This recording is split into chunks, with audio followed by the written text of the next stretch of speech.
You are listening to I Am Refocused Radio with your host, Shamaya Reed. This show is designed to inspire you to live your purpose and regain your focus. And now, here's your host, Shamaya Reed.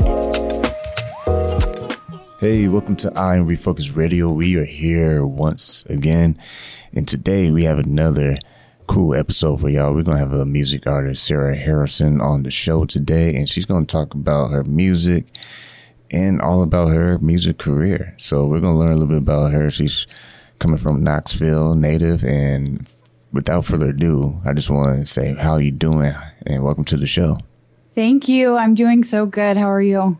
Doing awesome, man. So we're going to learn a lot about you as a country artist and representing Knoxville. So before we talk about your current music, let's learn a little bit about you, man. Tell the audience a little bit about yourself. Sure. So like you said, I'm from Knoxville and I've been living in Nashville for almost 8 years now. So after I graduated high school, I knew I wanted to move to Nashville to pursue music and songwriting even further. So I went to Belmont for music business, and after I graduated college, I knew I needed, a day job to, support myself in music while, still doing the artist and songwriting career. So I worked on the business side of the music industry and music licensing and artist royalties, while still working on writing my own songs and being an artist. And then now that things are opening back up again, I'm releasing new music and also playing live shows again. Oh, that's what's up, man. And according to your bio, you had someone that was very influential in your life when it comes to music, and this guy was bluegrass style. So tell us about your granddad and how he played a role in your musical taste. Yeah. So my granddad was a huge influence to me growing up, and that's pretty much how I got into music. I had a pretty musical family, but my granddad inspired me the most. He played accordion in bluegrass bands, and always encouraged me to pursue my own music and go to Nashville and go to Belmont after high school. And he passed before I actually moved to Nashville. But once I was brand new in the music scene in Nashville, that's when I started recording my own music. And one of my first releases, my EP Finally Found, has a track on it called Granddad.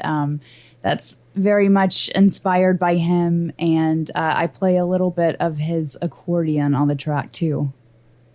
Oh, that's what's up. Now, when you started to really see music take off for yourself, and you noticed, man, like, this is something I can actually do, what was it like? What's that feeling like when you started to see, man, I can release projects professionally and I can start creating my own fan base?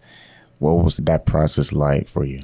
Yeah, I mean, it was a crazy and evolving process for me, and I definitely learned a lot along the way. Like before I moved to Nashville, I knew I loved writing my own songs, but I didn't really know anything about the business side of it or about releasing my own music. I had done a lot of theatrical stuff, so I was comfortable on the stage. But then when I moved to Nashville, everyone was so talented, even at, just the little write-arounds and showcases, that I would be so nervous up on stage. So it took me a while to get comfortable again with my stage presence. And then I learned so much about the business side of things and how much goes into releasing a song. Even as an independent artist, there's so much you have to do if you really want to get your music out there. And if you want to get it heard, you have to wear so many different hats. Even if you're just a songwriter or an artist, you have to have a business mindset, and you just have to be willing to work hard at it. And once again, talking to Sarah Harralson and her music career right here on I Am Refocused Radio. And you were signed to a couple music companies for publishing and stuff. So tell us about the first one, the second one, and there was a special lead guitarist that helped you along the way as well. And we're going to get into that, but tell us about those two processes. Yeah, so my first real publishing deal in Nashville, I think I was only kind of a year into this town, so it happened all pretty fast, but there's this drummer in town, Scotty Schultz. He was drumming for Shooter Jennings at the time, and he was opening his own little boutique publishing company, which a lot of musicians do in Nashville, and he was looking to sign people to his company. So I sent him my song.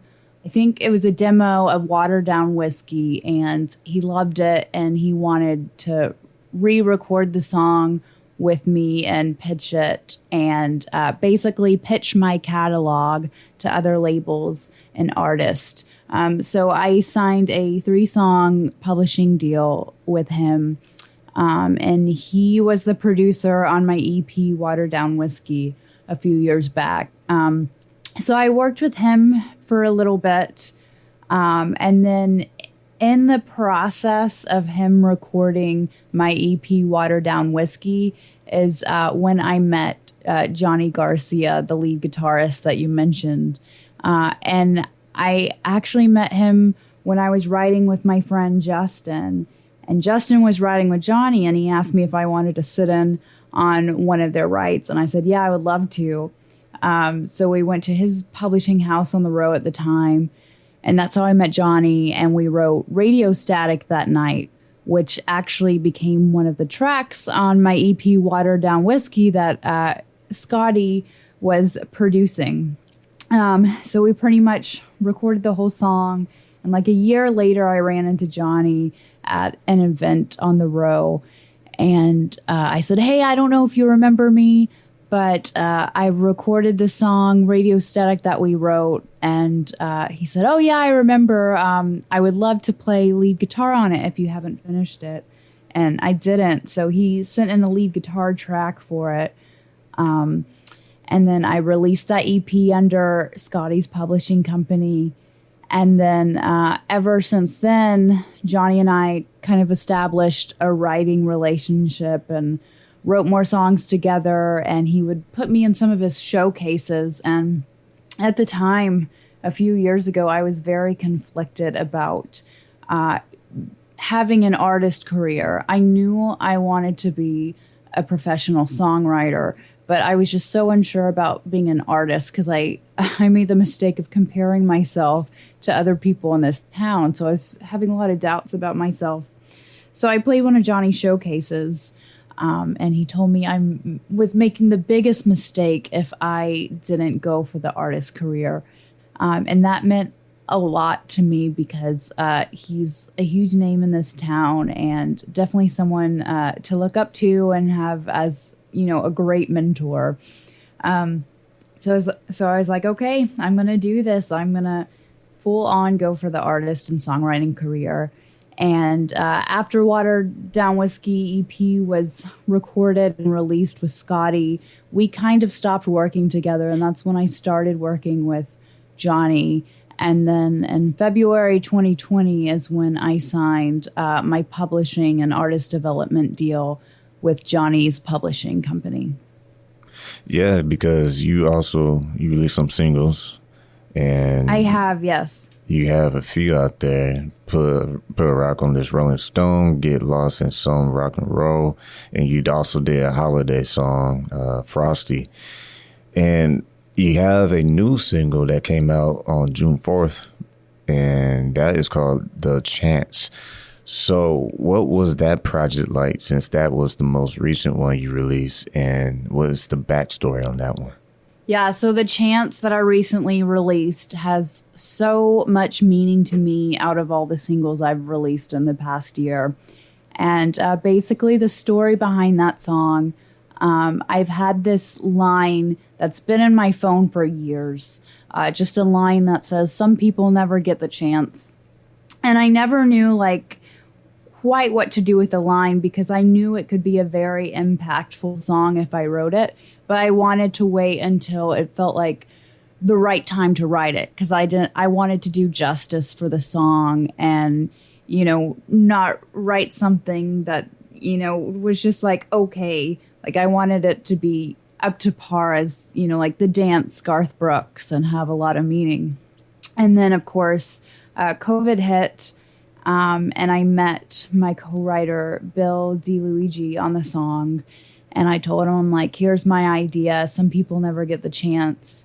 And I felt with COVID, people and even myself could relate to this concept so much more now because, you know, we lost a lot of people who never got the chance to fulfill their dreams or goals. And I think a lot of us take for granted our ability to fulfill every chance we can in our lives. And instead of just waiting on the sidelines for our chance to come, you know, we should be making everything we want to do happen.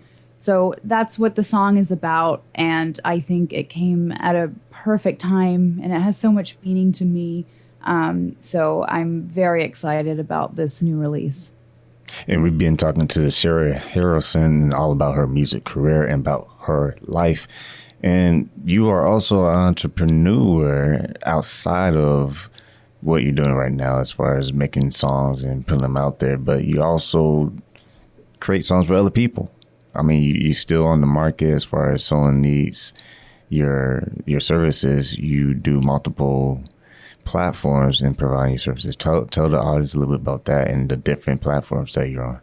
Yeah, I do. So producing was something I've always kind of known since my time at Belmont. That's when I really got into production. And I've always had my own little home studio setup. But for the most part, I was just recording my own demos and my own stuff. And then, of course, when COVID hit, all of my gigs got canceled.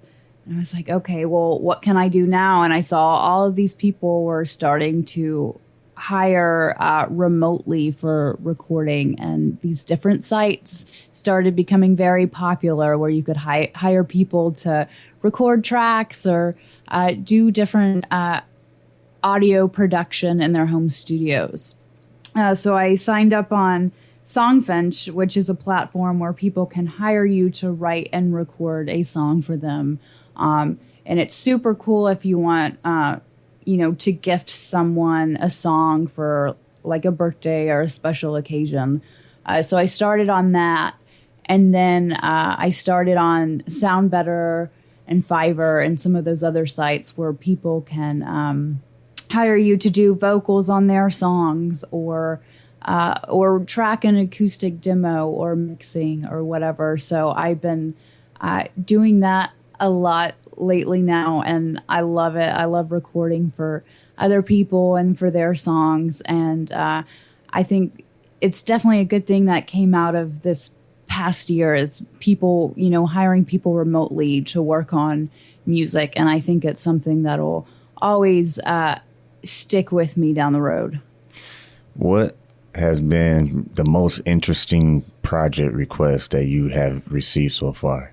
I received a really cool one in January, and this guy hired me to write a few jingles for this LASIK eye surgery company in New York. Wow. And so it was really weird because I was writing songs about LASIK eye surgery, which I don't know much about, but it definitely had me kind of stretch my limits there.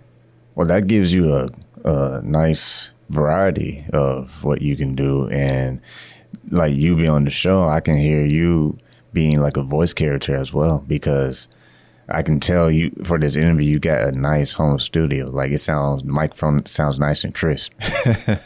Yes. Yeah. I've done some voiceover work too. So definitely. And speaking of that, because there's a ton of entrepreneurs, especially all that people had to go through with COVID in the past year. A lot of people have jumped into the new entrepreneurship game. So if someone listening right now and they either did it or they're thinking about doing it, what are some of the things you learned along the way putting yourself out there as an entrepreneur? Yeah, you learn so much when you put yourself out there. No matter what you're doing, you're always going to make some sort of mistakes. And when you're starting out with any sort of business, you're just going to have to learn along the way. So I definitely kind of had to learn how to navigate prioritizing, doing all these recordings for people and time management, but also like, it's okay if they don't like the first, song or mix that I send them. Like, it's okay to do revisions for people. And then I also learned from reading this book, like, it's okay to raise your prices, and it's okay to say no to projects that you don't really want to do. Like, I got asked to do this pop song from a Japan producer, and it just didn't really feel like something that was up my alley. I tried it, but it just didn't feel like we were vibing. So it's okay to say, hey, I think someone else would work better for this project. So just know what your business and mission is about and what you're comfortable doing. And, don't be afraid to take risk. Would you try to rap if someone asked you to rap? Yeah, I would not be able to do that. So I would probably say no. Hey, well, you never know. Someone might ask you to write for them. Hey. Yeah, I could do like a collaboration. I could sing and someone else could rap on it. There you go. Well, while we still have you, once again, we're talking to Sarah Harralson right here on I'm Refocused Radio. And let's go back to home to Knoxville, because I want to make sure people get the full effect. What is the whole vibe out there? Because that's where you are from. What is the vibe out there? Because you're the one in there. So what's it like, the music scene? Yeah, so Knoxville is definitely more of a college town, just because they're known for, college football and, of course, the Smoky Mountains. But since it's, right near like the Appalachian Mountains, that's the kind of music you're mostly going to get from there, is the bluegrass and the roots music. If you go to like downtown Knoxville, you can get more of like a rock scene and vibe. And of course, they're big on country, but for the most part, it's heavily bluegrass and folk. And for those who are listening and they want to visit, what's the food like? I know I'm kind of jumping different topics, but what is the food like out there? Is it the charcoal grill? Is it gas grill? What's the style? It's definitely a lot of Southern food and Southern cooking, like you can imagine. My favorite spot to get food is always in Market Square in downtown Knoxville. And then if you go to the Smoky Mountains, there's a lot of good Southern cooking too. One of the things I've been asking a lot of music artists lately is everything, well, I should say everything, but some things are starting to open up to the public because of the vaccine that people are getting. What are the things that you're looking forward towards when you are able to travel and do more things freely in the public? And since you are also an artist, are you also looking forward to be on stage soon? Yes, I am so looking forward to live music, but specifically live music out of town. Like you can play, live music in Nashville anytime, but the gigs out of town are always fun. I did one in Kentucky a few weeks ago, and I have some gigs coming up in Rhode Island and Connecticut, and I can't wait just to get out and explore new places again while playing gigs in new places. And then it also just feels really nice to do co-writes with people in person again. I've been doing so much writing over Zoom with people, and it just feels nice to be able to be in person doing those writes again. And this is one of my favorite questions when I ask artists on the show. If someone listened to this right here, or they just hear your music somewhere, and you had your dream person to call you up or email you to say, I want you to work with me on this project, who would you want that person to be and why? It's always Natalie Maines from The Chicks for me, hands down. I feel like that's always my answer. She's someone who's always been one of my biggest influences. growing up. What I love about their music is it just feels so authentic and in real country, which is something I've always strived for. And she has such a unique voice. But just the authenticity is my favorite part about her. So I would love to do a collaboration with her. Once again, talking to Sarah Harralson. And while we still have you on the show, I want people take some notes. Go to sarahharralson.com. That's sarahharralson.com. But for your music people, man, your music community, I got to do some justice here. For those who are trying to put themselves out there, right? Trying to market themselves, trying to brand themselves, trying to run their website, trying to do all these big things in the music industry. What words of advice would you give generally to music artists out there who are just getting started? Yeah, I always say don't compare yourself to other people. And that was one of my biggest mistakes starting out is I was so intimidated by all these other females with big voices in town. And I realized I have to stop comparing myself to others and find my own uniqueness, because that's really what lands in the music industry, is someone who is unique and has something fresh and new to offer. So if you're starting out, think about what is it that you have to offer, what is your brand, and what makes you different, and just really go with your uniqueness and just really start crafting your art in the way that you want to craft it. Don't always let other people craft it for you. Say what you want to say and write the songs that you want to write. And now that you are in your prime time of your career, well, I don't even say prime time, because you're probably just warming up, to be real. But what would you do differently versus what you did when you first started, or would you not change anything? I probably wouldn't change anything, because I feel like every single thing happens for a reason, and every mistake I made is something that I needed to learn to get me to the next milestone. And I had to go. I think each publishing deal I've had so far has had its own purpose, and I was supposed to meet those people for a reason. So I definitely wouldn't do anything differently. And I think, there's always going to be mistakes to learn from down the road, but that's how we learn and how we grow, and how we just become a better musician and artist. So I'm looking forward to keep growing and learning and seeing where it takes me next. Well, there you have it. We had a special honor talking to Sarah Harralson. You can go get that amazing song right now. The Chance is everywhere. You can get it on Spotify, find it on all major digital platforms.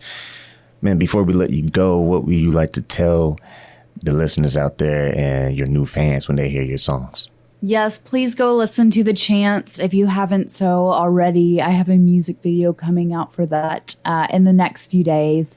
But please follow me on social media or Spotify to stay up to date with my music. And I definitely have more music planned for the rest of this year. Boom, that's it, man. Thank you so much for being on the show.